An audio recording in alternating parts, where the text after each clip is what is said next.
चर्चा करेंगे वो है मसीही नेतृत्व के लिए आवश्यक गुण। और मैं आशा करता हूँ अगले का 30 मिनट जब हम इस विषय पर चर्चा करेंगे, आप अपने नोट्स को अपने पास में रखें, कोई डायरी, कोई बुक अपने पास में रखें, ताकि जो विचार हम सुने, जो बाइबल के कथन हम सुने, वो हमारे मन से शैतान चुराने ना पाए और हम उसको सहेज कर रख सकें। मैं अपना स्लाइड आपके लिए शेयर कर रहा हूँ और जो कुछ मैं कहूँगा उसमें लिखा हुआ आपको मिलेगा, ताकि अगर अगर आप मेरा आवाज ना सुन पाए, आप स्क्रीन पर कुछ शब्द देखेंगे जो आपको ये प्रकट करेंगे कि हम किस विषय पर बातचीत करेंगे। मसीही अगुवे के आवश्यक गुण, ये पहला भाग है जिसको आज हम अगला 30 मिनट में कवर करना चाहते हैं, और इसका दूसरा भाग सेकेंड क्लास में हम अगला सोमवार को फिर से देखेंगे। सो भाग एक आज हम कवर करना चाहेंगे। इसमें छह आवश्यक गुण हैं जिस पर एक एक करके चर्चा करेंगे, और मैं भी आपसे पूछूंगा और आपका राय लेने के लिए चाहूंगा। एक महान अगुवा अर्थात मसीही अगुवा जो महान है, वह नहीं है जो बहुत बड़ा बड़ा काम करता है, बल्कि वह है जो लोगों को बड़े काम करने के लिए तैयार करता है। अगर यीशु मसीह को अगर आप अपने देखेंगे, यीशु मसीह केवल 3 वर्ष काम किए। कितना अच्छा होता जब वो 30 वर्ष हमारे लिए काम करते। लेकिन ये 3 वर्षों में उसने अपने चेलों को तैयार किया जो महान काम करने के लिए तैयार हो गए। यीशु मसीह स्वयं उनके बारे में कहता है, तुम मुझसे बड़े-बड़े काम करोगे। ये है वो महान अगुवा जो अपने से ज्यादा बड़ा काम करने के लिए दूसरों को तैयार करता है।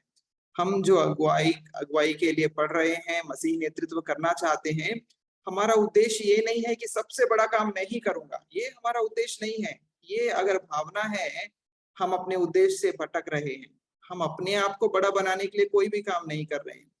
हम ये काम कर रहे हैं कि हमसे भी बड़ा काम करने के लिए किसी व्यक्ति को तैयार कर रहे हैं। आप लोगों को तैयार करने के लिए परिश्रम कर रहे हैं। ये है स्वर्ग का राज। यीशु मसीह लोगों को तैयार कर रहा था, उसने अपने लिए टीम तैयार करी है जो वो काम को करेंगे। मसीही अगुवे का प्राथमिक जिम्मेदारी है अपने से बड़े काम करने के लिए लोगों को तैयार करना। आप स्वयं काम करेंगे, लेकिन आपसे ज्यादा आपका टीम काम करेगा। सो प्रथम प्रथम जो गुण है जिसके विषय में हम चर्चा करना चाहते हैं वो ये है अनुशासन। अनुशासन, अगर मसीही अगुवा अनुशासनहीन है, वो अपने सेवकाई में, सेवा क्षेत्र में कोई तरक्की नहीं कर सकता है। बिना अनुशासन के सारा गुण आपका व्यर्थ होना शुरू हो जाएगा। सो मसीही अगुवे का जो अनुशासन है, उसके आगे में सारी योग्यताएं, आप बहुत अच्छा से काम कर सकते हैं, परमेश्वर के राज्य के लिए बहुत सारी योग्यताएं रखते हैं, लेकिन अनुशासनहीन है, इसके बिना सारी योग्यताएं बौनी रह जाएगी। एक बार शाऊल के सामने में शमूएल बोला कि तुम वहां रुकना, मैं आऊंगा यज्ञ के लिए और मेरा इंतजार करना। ये बात को मानना अर्थात एक सीमा में रहना, अनुशासित रहना, कानून या फिर किसी के आज्ञा का पालन करना, ये बात शाऊल के लिए काफी कठिन था। वो रुका रहा, थोड़ा देर इंतजार किया और थोड़ा देर इंतजार किया, लेकिन अब उससे रहा नहीं गया। बोलता एक काम करता हूँ, मैं ही काट लेता हूँ, मैं ही यज्ञ चढ़ा देता हूँ। जैसा ही चढ़ाया है, शाऊल शमूएल आया है, बोला तूने ये क्या किया है? परमेश्वर ने तुझे अयोग्य जान लिया है, तेरा राज्य किसी और को दे देगा जो अनुशासित रहेगा। प्रभु अनुशासित व्यक्ति के साथ काम करने के लिए पसंद करते हैं।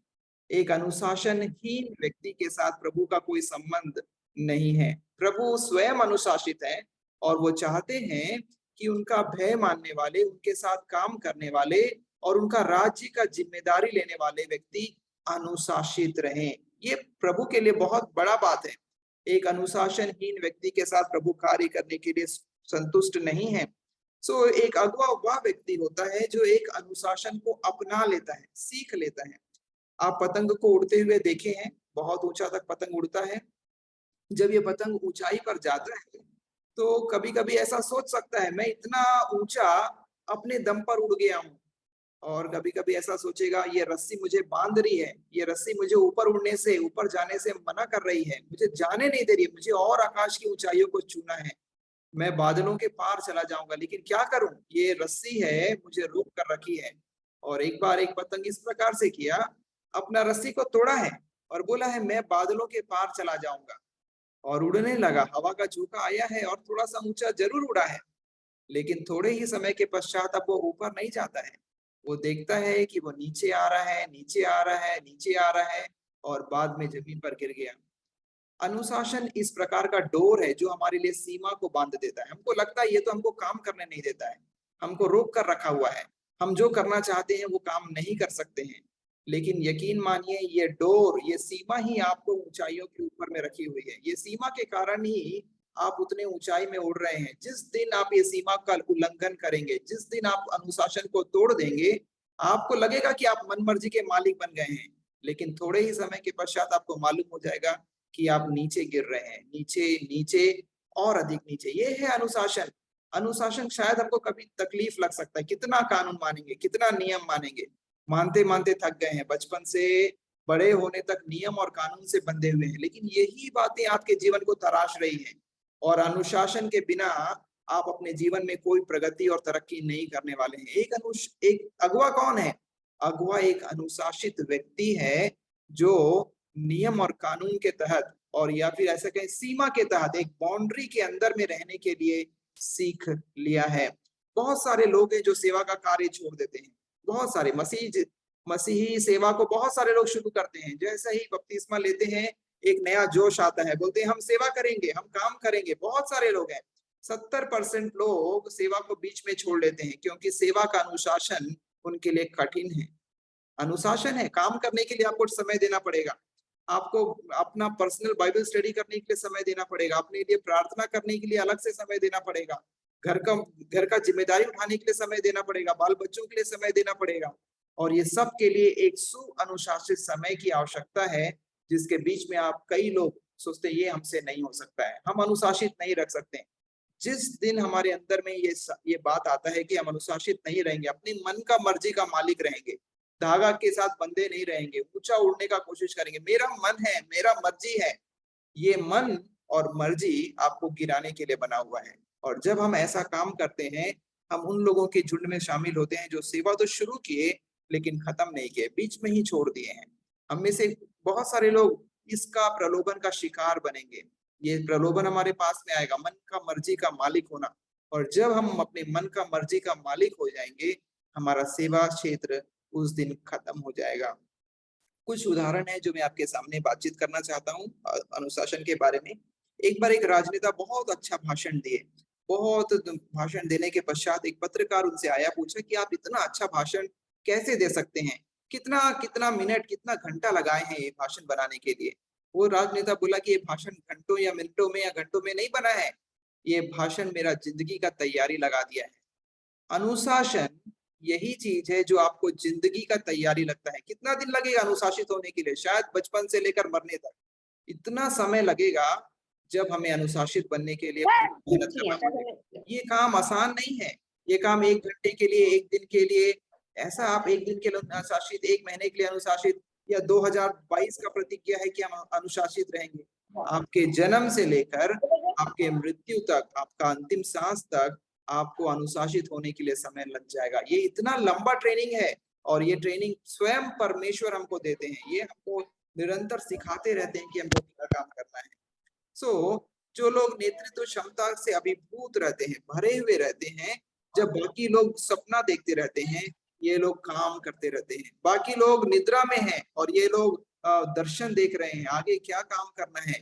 अनुशासित व्यक्ति अपना तैयारी में जुटे रहते हैं, लेकिन बाकी लोग समय खराब करेंगे, समय बर्बाद करेंगे, और आगे बढ़ने का कोई उनके पास में विचार नहीं रहेगा। थॉमस कोचरन एक महान मिशनरी थे। जब ये मिशनरी सेवा का शुरुआत करने वाले थे, तो इनका इंटरव्यू लिया गया मिशन के क्षेत्र में काम करने के लिए, और उनसे बोला गया आपके अंदर में क्या योग्यताएं हैं, आप क्या काम कर सकेंगे? बोला कि मुझको मालूम नहीं है मेरे अंदर में क्या योग्यता है, लेकिन मैं एक बात जानता हूँ, जो काम सबसे ज्यादा कठिन है वो काम मुझको दे दो, मैं करूंगा उसको। ये है अनुशासित व्यक्ति का एक शब्द। जो काम कोई नहीं करना चाहता, जो काम सबसे ज्यादा कठिन है, उसको करने का एक जज्बा हमारे अंदर में तैयारी के लिए चुनौती है, हम उसको लेना चाहते हैं। जो काम परमेश्वर के राज्य में सबसे ज्यादा कठिन है, हे प्रभु वो काम मुझको दे दे और मैं वो काम को पूरा करना चाहता हूँ। एक अनुशासित व्यक्ति का एक शब्द है, वो भागता नहीं है, वो जिम्मेदारियों को छोड़कर टाल मटोली आराम करने के लिए सोचता नहीं है। उसके अंदर एक जज्बा है, प्रभु मैं इसके लिए मेहनत करूंगा, मैं इसमें डटा रहूंगा, मैं लगा रहूंगा। एक मेथोडिस्ट प्रचारक हैं सैमुअल चैडविक, अगर रात में, ये अभी नहीं रहे हैं लेकिन महान प्रभु के दास हैं, महान शिक्षक हैं, रात में 2 बजे भी अगर इनका कमरा में देखते हैं तो उनका कैंडल, मोमबत्ती जलता रहता है, अध्ययन कर रहे हैं, पढ़ाई कर रहे हैं। मालूम नहीं है इनके पास कब कब आराम करने का समय है, लेकिन ये निरंतर रात पर रात, हर एक रात उनके पास में एक अनुशासित समय है जब वे अलग से, दिन भर सेवा है लेकिन रात में पर्सनल बाइबल स्टडी के लिए, प्रभु के साथ प्रतिदिन व्यक्तिगत मुलाकात के लिए इनके पास समय है, कैंडल जलता रहता है और वे प्रभु के साथ अपना समय बिताते हैं। जॉर्ज व्हाइटफील्ड हमेशा रात में 10 बजे सो जाते थे और 4 बजे सवेरे उठते थे। एक रात 2 रात का बात नहीं है, हर रात और हर दिन उनका यही दिनचर्या है। अनुशासित व्यक्ति हैं और कोई आश्चर्य नहीं है कि ये व्यक्ति लोग सफल व्यक्ति हैं। इनके जीवन के द्वारा बहुत बड़ा प्रभाव उत्पन्न हुआ क्योंकि ये अनुशासित हैं। अगर मैं आपसे पूछूं कि अनुशासन का अर्थ आपके लिए क्या है? आपका घर अलग है, आपका परिवार अलग है, आप अलग क्षेत्र में काम करते हैं, अलग राज्य में रहते हैं। हर एक व्यक्ति के लिए एक समान का अनुशासन नहीं है। आपके लिए एक अलग अनुशासन है, लेकिन जब हम इन अनुशासन को नजरअंदाज कर देते हैं, हम असफल होने का प्रारंभ कर लेते हैं। हमारा अनुशासन क्या है? प्रभु के साथ हमारा कमिटमेंट क्या है? क्या काम हम करना चाहते हैं और उसके लिए हमारी क्या तैयारी है? अनुशासन एक मसीही नेतृत्व का पहला गुण है। आज हम मसीही नेतृत्व के 6 गुणों पर विचार कर रहे हैं। पहला गुण है जिसके बारे में हमको गंभीरता के साथ विचार करने की आवश्यकता है। दूसरा गुण, दर्शन। दर्शन। जो लोग अभी यीशु मसीह को आ गए, 2000 वर्ष पूरे हो गए हैं। ये 2000 वर्षों में जो व्यक्तियों ने अपने पीढ़ी को जबरदस्त रूप से प्रभावित किया है या प्रभाव डाले हैं, वे व्यक्ति दर्शन से भरे हुए लोग थे। दर्शन से भरे हुए का मतलब क्या है? एक आप अभी 1 मिनट के लिए अनम्यूट कर सकते हैं। दर्शन, दर्शन का शब्द का अर्थ क्या समझते हैं आप? 1 मिनट अनम्यूट करके आप बोल सकते हैं, क्या चीज है दर्शन? कुछ बातों को निश्चय करके उसे पूरा करना। ओके, कामों को पूरा करना। ओके, और लक्ष्य बनाकर सर एक दर्शन देखकर उस लक्ष्य को पूरा करते हुए आगे बढ़ना। दर्शन एक लक्ष्य है, ओके, और उसको पूरा करने के लिए है। Thank you. और कोई? स्वप्न। दर्शन मतलब स्वप्न जो देखते हैं। ओके, स्वप्न जो देखते हैं। ओके, एक स्वप्न है, भविष्य में ये काम करना है। ओके, एक उद्देश्य होना चाहिए। ओके, एक पर्पस, उद्देश्य। दर्शन वो है जो सोल्यूशन को परमेश्वर दिखाता है, काम को करें। जिस काम के लिए परमेश्वर ने हमें चुना और वो दर्शन लेके हम आगे बढ़ना है। Thank you, thank you. जो काम पर परमेश्वर ने आपको दिए, सो आप विचार करके मेरे साथ बोलिए। टारगेट के हिसाब से हमें चलना, हमें ये गोल करना है, मतलब करना है उसे दर्शन। टारगेट, एक लक्ष्य, टारगेट। सो आप मेरे साथ विचार कर रहे हैं दर्शन के बारे में। प्रभु का वचन में इस प्रकार से कहता है, जहां दर्शन की बातें नहीं होती हैं वहां लोग निरंकुश हो जाते हैं। निरंकुश, बिना अंकुश के, बिना लगाम के लोग अपना मन मर्जी का काम करते हैं। दर्शन का मतलब है आप अपना मन मर्जी का काम नहीं करते, निरंकुश नहीं है, मन मर्जी का काम नहीं करते, लेकिन प्रभु का मर्जी का काम करते हैं। यही है दर्शन। जब आप अपना मर्जी का काम नहीं कर रहे, जब दर्शन का मतलब है आप अपना मर्जी नहीं, आपको प्रभु ने एक दृश्य दिखाया है और इस दृश्य के लिए आप काम कर रहे हैं। आपके पास में एक, अभी आप बोले टारगेट, लक्ष्य, सपना, ये कौन दिखाया है? प्रभु ने आपको एक दृश्य दिखाया है और ये दृश्य आपके मन के अंदर में समा गया है। ये मेरा काम है, ये मेरा जीवन का उद्देश्य है, मेरे को जीना है, इस काम के लिए जीना है। यहाँ पे अभी 78 लोग हैं, 78। अगर 78 लोगों के पास आपके पास दर्शन नहीं है, प्रभु ने आपको क्या काम करने के लिए बुलाया है, अगर आपके पास वो इमेज नहीं है, दृश्य नहीं है, आप निरंकुश हैं, आप अपना मर्जी को पूरा कर रहे हैं। मेरा बात का बुरा मत मानिए, लेकिन मेरे बात को गंभीरता से ले लीजिए। दर्शन एक नेतृत्व के व्यक्ति के लिए आवश्यक है। आप किस लिए जिंदा हैं, क्या काम कर रहे हैं, प्रभु ने आपको क्या जिम्मेदारी दी है, कौन सा जिम्मेदारी का आप वहन कर रहे हैं प्रभु के लिए, ये काम आवश्यक है। इसके बिना आप कोई प्रभाव उत्पन्न नहीं करने वाले। आप जिंदगी को जी रहे हैं, एक रात से दिन तक जा रहे हैं और दिन से फिर रात तक पहुंच जा रहे हैं। आप सिर्फ जिंदगी को पास कर रहे हैं। लेकिन अगर आप दर्शन से भरे हुए व्यक्ति हैं, प्रभु आपके अंदर में काम कर रहा है। ये दृश्य प्रभु ने दिखाया है आपको, और इसके लिए आपके अंदर में लव जल रही है। एक अग्नि है जो आपके जिंदगी के अंदर में, मन के अंदर में भड़की हुई है, और आप उस अग्नि से भरे हुए बढ़कर आगे बढ़ रहे हैं। दर्शन से भरे हुए लोग। मूसा को एक बार प्रभु ने दर्शन दिखाया। वो क्या देखा है दृश्य? एक झाड़ी जलती है और बुझती नहीं है, और जब ये झाड़ी जल रही है, बुझती नहीं है, मतलब राख नहीं बनती है, वो आश्चर्य हो गया। बोला क्या है ये चीज? वो अपना पास में गया झाड़ी का। वहां से प्रभु ने बोला, जिस भूमि पर तू खड़ा है ये पवित्र भूमि, अपनी जूतियां उतार दे। बोलता है, मैं उतार दिया जूती, आप क्या करूं? तुझको मैं भेजूंगा। कहाँ भेजूंगा? मिस्र में भेजूंगा। तेरे लिए एक दर्शन है। क्या दर्शन है? तेरे को मेरे लोगों को कनान तक पहुंचाना है। ये काम मेरे से नहीं होगा, ये दर्शन मेरे से पूरा नहीं होगा, नहीं, तेरे को करना पड़ेगा। देख, तेरा भाई को हारून को भेजता हूँ, जाके फिर उनसे बातचीत कर, मैं तेरे लिए आश्चर्य कर्म करूंगा। मैं कैसे जानूंगा ये आश्चर्य कर्म होगा? 3 आश्चर्य कर्म महाप्रभु उसके लिए करता। देख, तू दर्शन से भरा हुआ व्यक्ति है, मैंने तुझे एक दर्शन दिखाया है, ये इमेज है। तू अपना मन का मालिक मत बन, तू अपना मन मर्जी, नहीं जाना है मेरे को मिस्र में, तू अपना मन को मत पूरा कर, मैं जो बात बोल रहा हूँ उसको पूरा कर। इसको बोलते हैं दर्शन। आप अपने मन का मालिक नहीं है, आप अपने मन मर्जी के हिसाब से नहीं चल रहे हैं। प्रभु ने आपको दर्शन दिखाया है, एक दृश्य दिखाया है, और आप निरअंकुश नहीं है, आप अंकुश के साथ है। प्रभु बोलता है यहाँ जा, ये काम कर, और आप उसके बोलते हैं हाँ प्रभु मैं यहाँ हूँ, मुझे भेज दे। मूसा अनदेखे को देखा है, और जिस दिन प्रभु ने उसको दर्शन दिखाया, वो बोला कि मैं अपने लोगों को कनान में लेकर जाऊंगा। कनान कैसा होता है नहीं मालूम है, लेकिन एक बात जानता है, मेरे प्रभु ने कहा है ये दूध और मधु से बहने वाली जगह है, और मैं वहां पे अपने लोगों को लेकर जाऊंगा। दर्शन से भरा, नहीं जानता है कहाँ जाना है, रास्ता कहाँ है नहीं मालूम है, लेकिन जा रहे हैं। ये है दर्शन से भरे हुए लोग, जो अनदेखे को देखते हैं। विश्वास का परिभाषा अगर इब्रानियों के 11 में पढ़ेंगे, यही है, अनदेखी वस्तुओं का निश्चय। आप अनदेखी वस्तुओं के प्रति आश्वस्त हैं। प्रभु ने कहा है ये पूरा होगा, मैं एक काम करूंगा, ये काम नहीं हो सकता है लेकिन मैं इसे पूरा करूंगा। प्रभु ने मुझसे कहा है। आपके अंदर एक जज्बा है, और एक लव और एक अग्नि आपके अंदर में भड़की हुई है, आप इसके लिए काम कर रहे हैं। कौन है आत्मिक अगुवे? किसको बोलते हैं हम ये आत्मिक अगुवे हैं, मसीही नेतृत्व करने वाले हैं? या किसको हम कहेंगे ये व्यक्ति आत्मिक अगुवा बनेगा, एक दिन जाकर महान मसीही अगुवा बन जाएगा? किसको बोलते हैं हम लोग? ये उस व्यक्ति को बोलते हैं जब सभी लोग पहाड़ों को देखते हैं, सभी लोग दुश्मन की सेना को देखते हैं, ये लोग अग्नि में रथों को और पहाड़ों को देखने के लिए सक्षम है। ये लोग स्वर्गदूतों को अपने चारों ओर देखने के लिए सक्षम है। एक बार गेहजी के साथ यही हुआ। उसका मालिक एलिशा उसको बोला, तू क्या देखता है? बोलता है, हमारे चारों ओर तो देख, दुश्मन के सैनिक आ गए, हमें पकड़ कर लेकर जाएंगे। वो प्रार्थना करता है, प्रभु इसकी आंखें खोल दे, दर्शन दे दे प्रभु, वास्तविकता को देखने के लिए, आत्मिक चीजों को देखने के लिए इसकी आंखें खोल दे।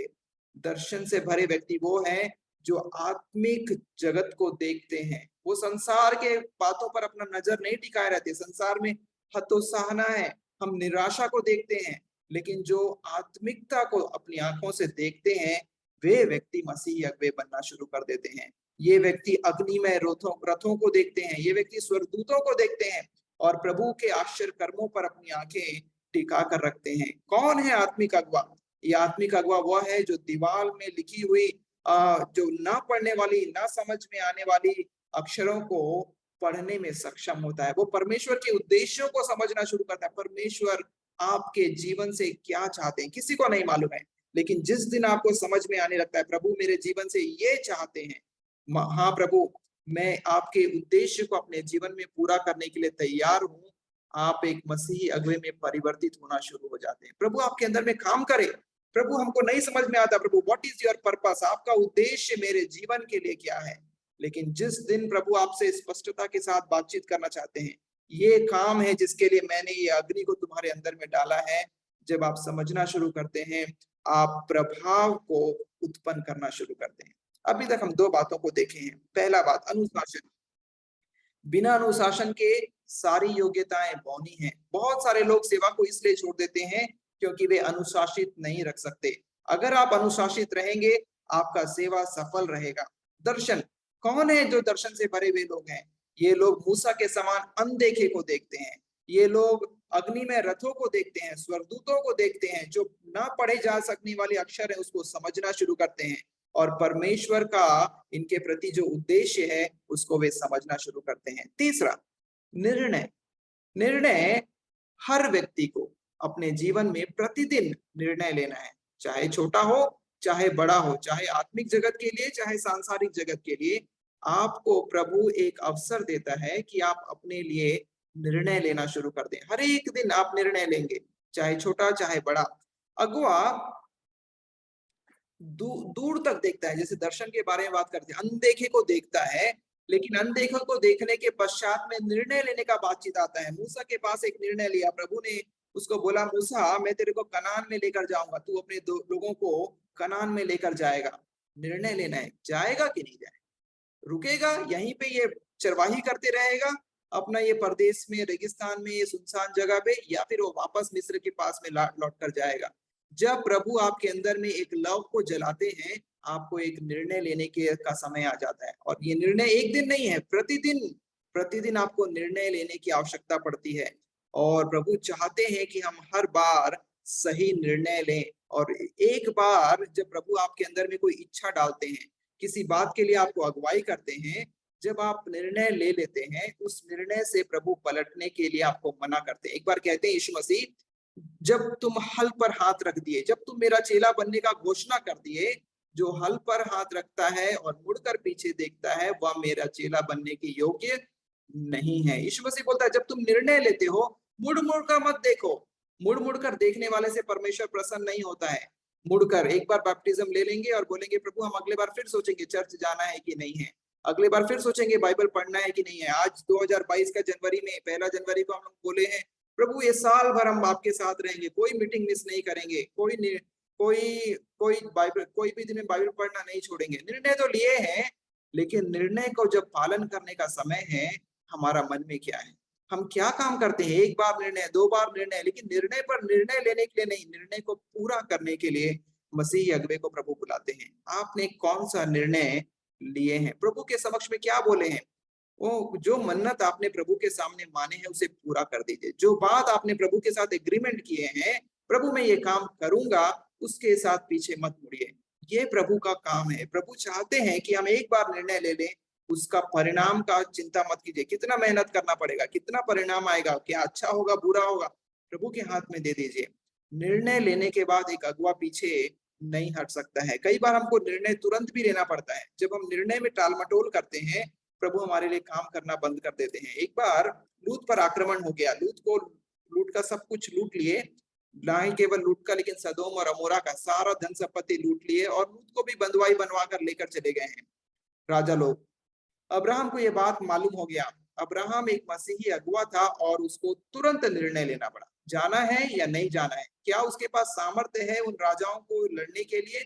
और अब्राहम अपना छोटा सा झुंड को लेकर गया है और तुरंत निर्णय लिया है, और अपना भतीजा लूत को और उसकी संपत्ति को छुड़ा कर लेकर आया। कई बार अगुवे को तुरंत निर्णय लेने के लिए सक्षम बनने की आवश्यकता है।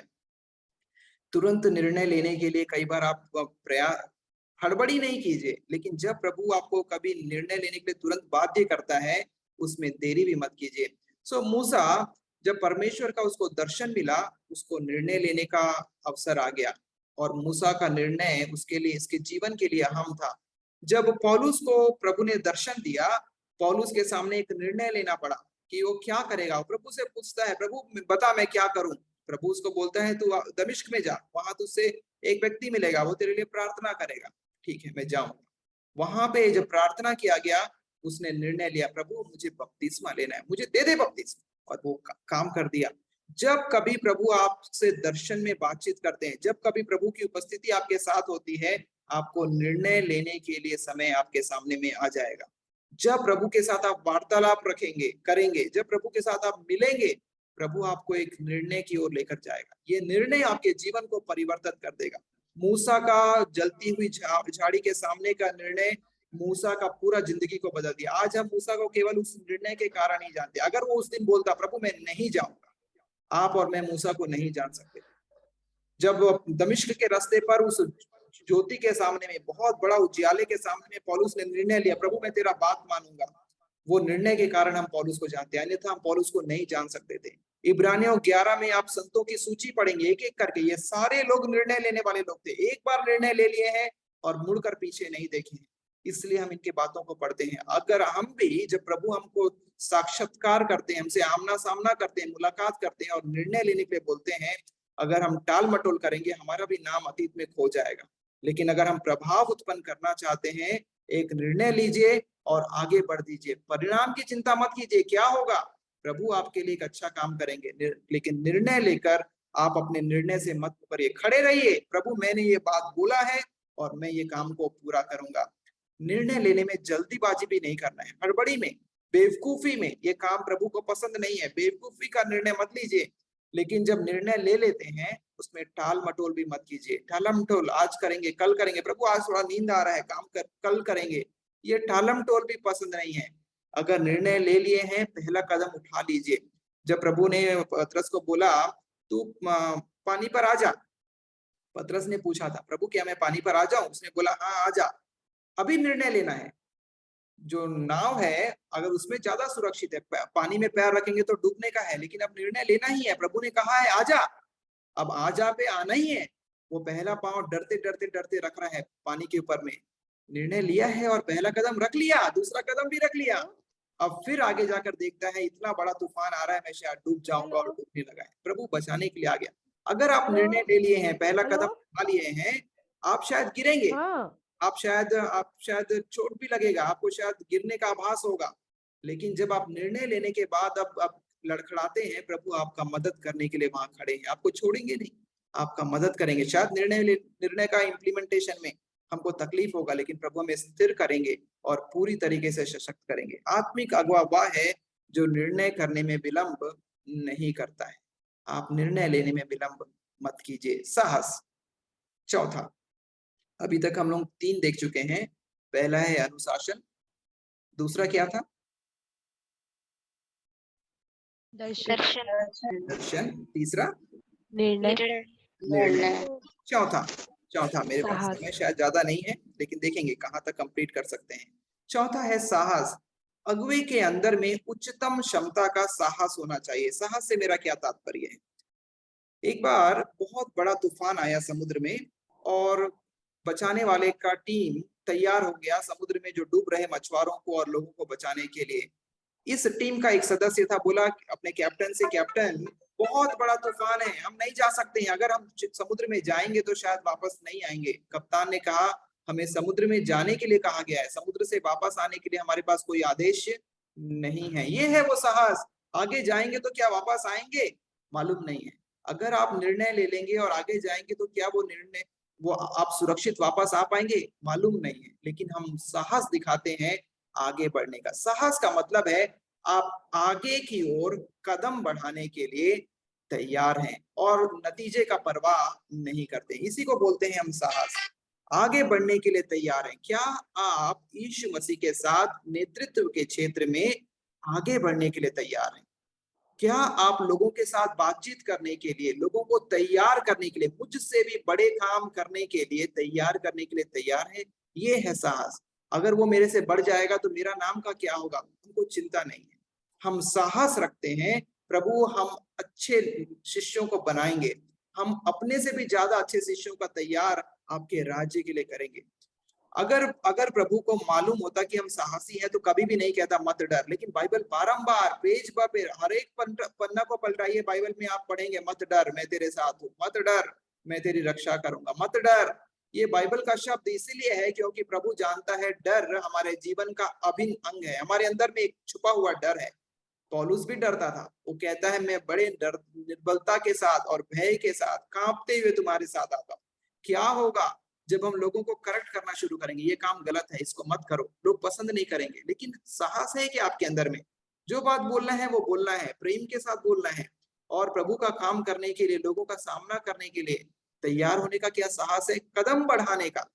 आगे हम बढ़ेंगे, नतीजा क्या होगा हमको नहीं मालूम है, लेकिन हम आगे कदम बढ़ाएंगे। Martin Luther Protestant missionary, Protestant का जो रिफॉर्मेशन है उसका जिम्मेदार एक व्यक्ति थे।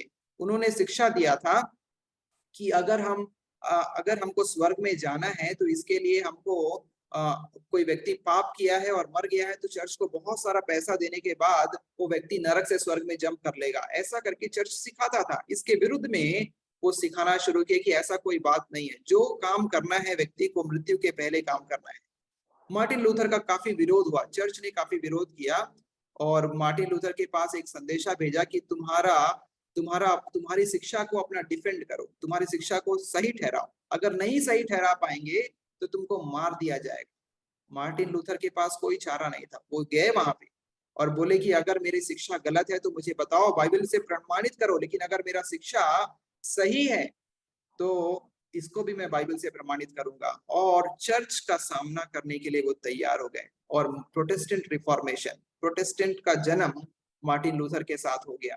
हर व्यक्ति मार्टिन लूथर के समान साहसी नहीं होते, शायद हमारे अंदर में लोगों का सामना करने के लिए ताकत नहीं है, लेकिन जिस दिन प्रभु का आत्मा आपके अंदर में काम करता है आप एक और ही व्यक्ति हो जाते हैं। पतरस को याद कीजिए, एक बार एक लड़की बोली, छोटी सी लड़की बोली, तू तो गलीली है, तू तो उस यीशु के साथ था। वो छोटी सी लड़की के साथ डर गया, बोला नहीं नहीं नहीं नहीं, कसम खा के कहता हूँ मैं वो यीशु को नहीं जानता, वो कौन है, उसको तो मैं कभी देखा भी नहीं हूँ। लेकिन प्रेरितों के काम 2 अध्याय में पवित्र आत्मा उस पर आ गया और यही पतरस जो लड़की से डर गया था अभी जाकर बोलता है तुम लोगों ने मेरे यीशु को क्रूस पर चढ़ाया है। ये सामर्थ कहाँ से आ गया उसके अंदर में? ये पवित्र आत्मा का वो साहस था जब वो बुलंदी के साथ दहाड़ कर कहता है तुम लोगों ने उसको क्रूस पर चढ़ाया है। ये सामर्थ, वो साहस है जो पवित्र आत्मा आपको देता है। पवित्र आत्मा के बारे में कहा गया कि वो डर की भय की आत्मा नहीं है, लेकिन वो संयम की और साहस की आत्मा है जो प्रभु ने आपको दिया है। आप विरोध का सामना करने के लिए तैयार हो जाएंगे, आप खड़े हो जाएंगे, आपके अंदर ये ताकत रहेगा। ये आपका ताकत नहीं है, ये पवित्र आत्मा का ताकत है जो आपको और ही व्यक्ति बना देता है, आपको सामना करने के लिए, कदम आगे बढ़ाने के लिए और नतीजों की परवाह नहीं करने के लिए, उलटफेर लाने के लिए साहस प्रभु आपको प्रदान करते हैं। सनेरिब का क्रूर सेना आ गई है और सनेरिब के सामने में सनेरिब का लोग आकर हिजकिया के लोगों को और यरूशलेम के लोगों को बोल रहे हैं यहोवा पर भरोसा मत करो, हिजकिया पर भरोसा मत करो, देखो हमारा राजा कितना सारे देवताओं को नष्ट कर दिया है, हमारा राजा कितने सारे राजाओं को हरा दिया है। हिजकिया वो चिट्ठी को लेकर जाता है मंदिर में, प्रभु देख क्या क्या ये लिखा हुआ है, तेरा अपमान है, तेरे लोगों का अपमान है। और फिर आकर अपने लोगों से बोलता है परमेश्वर पर भरोसा रखो, साहस रखो, मजबूत बनो। आप ये कहानी को दूसरा इतिहास 32 में पढ़ सकते हैं। लोग मजबूत हो गए, लोग साहसी बन गए और प्रभु ने उनके लिए आश्चर्य कर्म किया है। जब हम साहसी होते हैं, जब हम खड़े रहना चाहते हैं, प्रभु हमारे लिए आश्चर्य कर्म करता है। भजन संहिता 27:1 में कहता है यहोवा परमेश्वर मेरी ज्योति और मेरा उद्धार है, मैं किससे डरूं? यहोवा मेरे जीवन का दृढ़ गढ़ ठहरा है, मैं किसका भय खाऊं? मैं किसी से नहीं डरूंगा क्योंकि वो मेरा ज्योति है, मेरा उद्धार है, वह मेरा दृढ़ गढ़ ठहरा है और मैं किसी से नहीं डरूंगा, मैं किसी का भय नहीं खाऊंगा। ये दाऊद का भजन है। दाऊद को शाऊल पड़ा है पीछे सैनिक के साथ, झुंड के साथ उसको मार डालने के लिए और बोलता है प्रभु तू मेरा दृढ़ गढ़ ठहरा है, मैं किसी का भय नहीं खाऊंगा, किसी से मैं नहीं डरूंगा। चार विशेष वस्तुओं को मसीही सेवकों के आवश्यक गुणों का 6 गुणों में से 4 गुणों को आज हम देखे हैं और मैं आशा करता हूं ये गुण हमको चुनौती दिए हैं, उत्साहित किए हैं और एक एक गुणों के बारे में आप विचार कीजिए, प्रभु आप हमको कैसा तैयार कर रहे हैं और प्रभु किस तरीके से प्रभु आप हमें अपने राज्य के लिए तैयारी का जीवन दे रहे हैं। आइए हम अपनी आंखों को बंद करेंगे, प्रार्थना करेंगे और आज के क्लास को हम समाप्त करेंगे। सिस्टर ललिता धोके आप हमारे बीच में हैं तो आप अनम्यूट कीजिए, प्रार्थना कीजिए और हम फिर समाप्त करेंगे। एक बटन आया होगा आपके स्क्रीन पर जिसमें अनम्यूट बटन है, उसको दबा दीजिए। Okay, thank you. प्रार्थना करेंगे। पवित्र पवित्र सर्वशक्तिमान दयालु पिता परमेश्वर, हम आपके नाम को धन्यवाद देते हैं पिता इतनी सुंदर से शिक्षण के लिए। परमेश्वर सचमुच परमेश्वर पिता आप हमें हमारे जीवन में परमेश्वर आपकी इच्छा है पिता कि हम आपके राज्य के लिए कार्य करने के योग्य बने प्रभु, और आपने हमें इतना सुंदर अवसर दिया पिता कि हम इस शिक्षण के माध्यम से सीख रहे हैं पिता परमेश्वर कि कौन से आत्मिक गुण एक नेतृत्व करने वाले में होने चाहिए। धन्यवाद देते हैं पिता कि हम सब जितने लोग जुड़े हैं अपने जीवन में बहुत से ऐसे अनुभवों से गुजर रहे हैं परमेश्वर पिता, जब हम निराश होते हैं, हमें समझ में नहीं आता परमेश्वर, परंतु आपके वचन के द्वारा परमेश्वर आप हमें हर दिन मार्गदर्शन करते हैं। हम धन्यवाद देते हैं कि जितने गुणों को हमने सीखा है परमेश्वर पिता, प्रभु हम अपने जीवन में प्रभु इस योग्य बन पाए परमेश्वर पिता, और आपकी अगुवाई को हम अपने जीवन में पाए परमेश्वर पिता।